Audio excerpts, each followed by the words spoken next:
فريق الغطس استكشف الحطام، لكن ما لقوش أي ناجين. قضوا الأيام اللي بعدها في انتشال حوالي 400 جثة لرجالة وستات وأطفال من تحت المياه. السفينة لاجولا اللي تسمت على اسم شعب الجولة في جنوب السنغال كانت عبارة عن عبارة رورو، أو عبارة بتحمل العربيات والشاحنات. كانت مملوكة لوزارة المعدات في جمهورية السنغال في دكار، اللي هي عاصمة السنغال. المنطقة الجنوبية من السنغال اللي اسمها كازامانس، والمنطقة الشمالية مفصولين عن بعض بدولة غامبيا المستقلة اللي بتقسم السنغال نصين. في أوائل التسعينات كانت خيارات السفر للناس في السنغال بين المناطق الشمالية والجنوبية محدودة جداً. كان لازم يسافروا على طريق سريع حالته سيئة ومش مرصوف، وكانوا معرضين لهجمات على الطريق من التمرد الانفصالي اللي كان مشتعل في البلد. تم إطلاق لاجولا كوسيلة للتنقل بين الشمال والجنوب عن طريق المحيط، بدل ما يسافروا عبر دولة تانية باستخدام طرق خطيرة. كانت لاجولا بتتدار من القوات المسلحة السنغالية، لكنهم ما كانوش فعلا بيمارسوا سلطتهم، وكان دايما فيه مشكلة التكدس على السفينة. كانت لاجولا طولها 79 متر وعرضها 12 متر، والغاطس بتاعها 3.1 متر. كان عندها سعة مسجلة ل536 راكب و35 مركبة، وطاقم مكون من 44 فرد. كانت بتسافر مرتين في الأسبوع بين زاجنكور في منطقة كازامانس الجنوبية ودكار في الشمال، وكانت مرخصة تشتغل كعبارة ساحلية على مرمى البصر من البر. ما بين سبتمبر 2001 وسبتمبر 2002 تم إخراج لاجولا من الخدمة عشان الصيانة وتغيير محرك الجهة اليسرى. لاجولا مجهزة بأحدث معدات الأمان، لكن الطاقم مش مدربين على استخدامها. وكمان السفينة كانت خارج الخدمة لأكثر من سنة، فطاقم العمل فاقد المران شوية. في سترات نجاة للركاب، على الأقل بعدد الركاب اللي العبارة مرخصة إنها تشيلهم. بس كل مرة بيحصل حادث صغير في السفينة، الركاب بيجروا ياخدوا سترات النجاة، وبما إن ما فيش سترات كفاية لكل الركاب اللي مش مسجلين، الطاقم بيربط السترات علشان ما حدش يتخانق عليها. في الرحلات اللي بتعملها مرتين في الأسبوع، لاجولا أغلب اللي بتنقلهم ستات رايحين دكار علشان يبيعوا المانجو وزيت النخيل.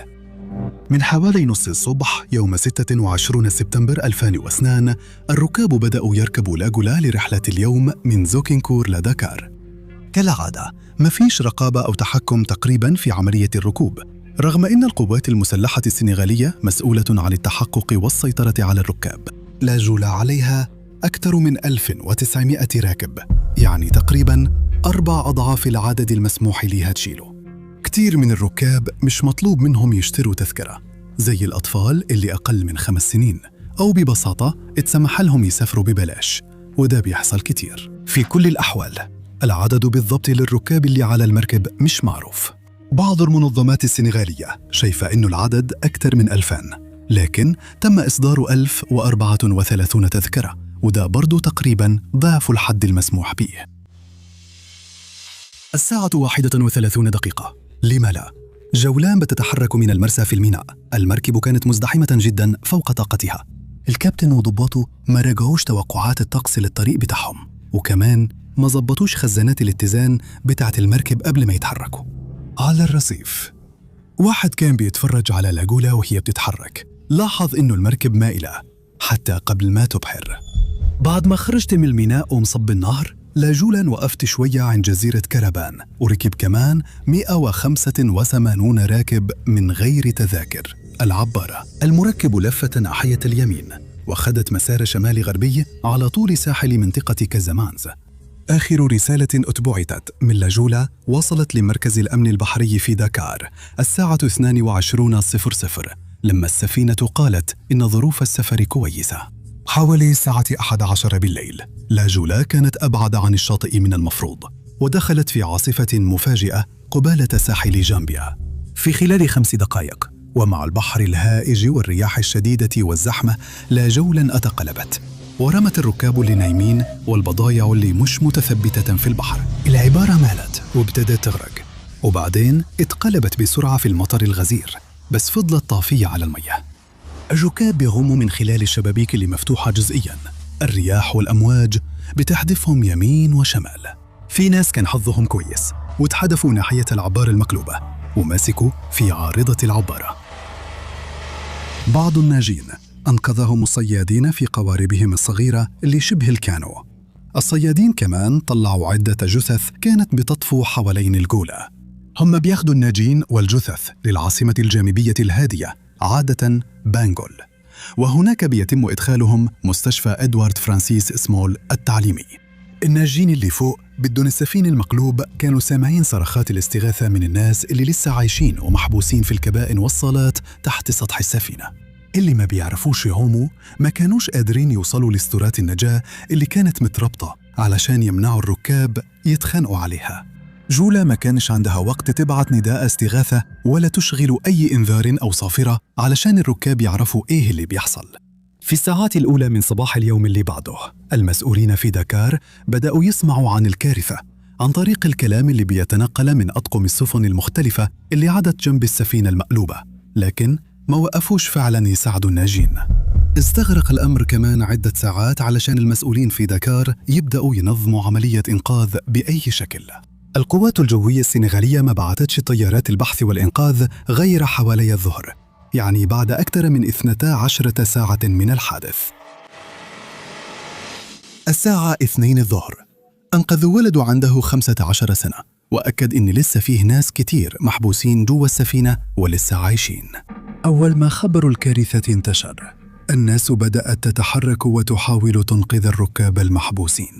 من أوائل اللي استجابوا كان في غواص سابق في البحرية السنغالية اسمه إسماعيل ندور، وكان زمان مسؤول عن الأمن في السفينة.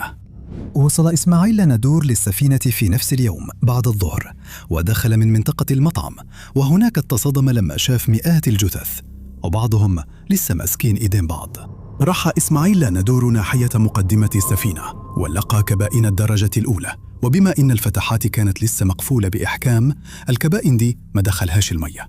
بص إسماعيل ندور من شبابيك السفينة وشاف بعض الركاب بيشاوروا له علشان يساعدهم.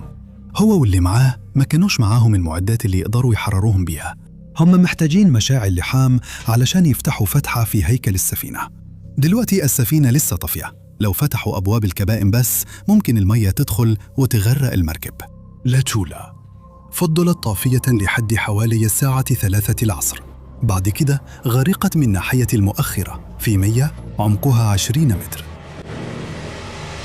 من أكثر من 2000 شخص كانوا على المركب، بس 64 راكب هم اللي نجوا، ولا واحد من الركاب اللي كانوا محبوسين في كبائن الدرجة الأولى اتنقذ.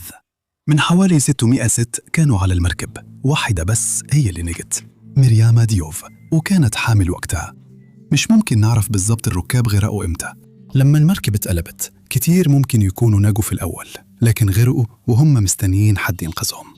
في الشهور اللي بعدها الحكومة السنغالية والسلطات الفرنسية الاثنين حققوا في سبب الكارثة، ما وصلوش لأي سبب نهائي محدد.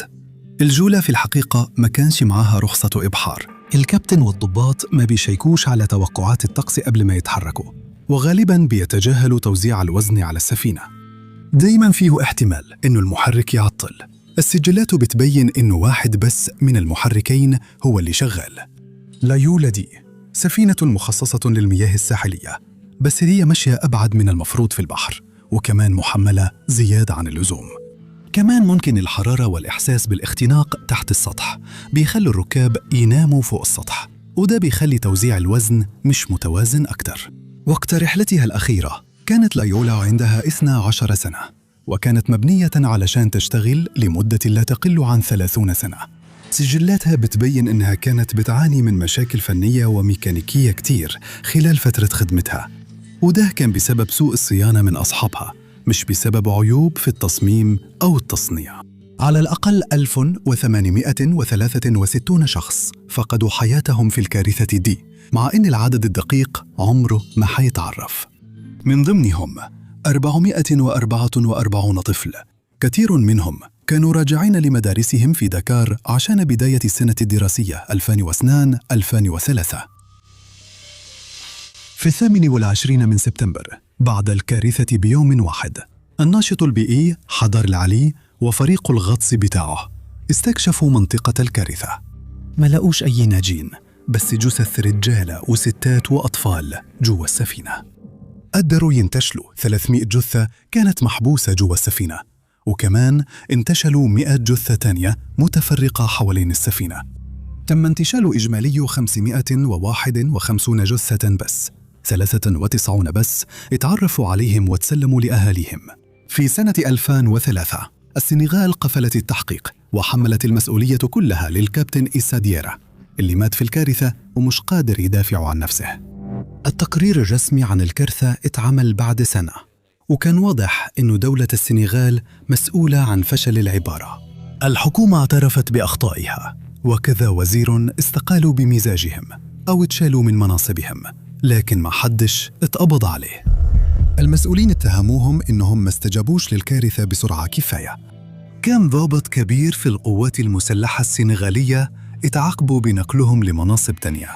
عائلات ضحايا كتير ما قدروش ياخدوا تعويضات.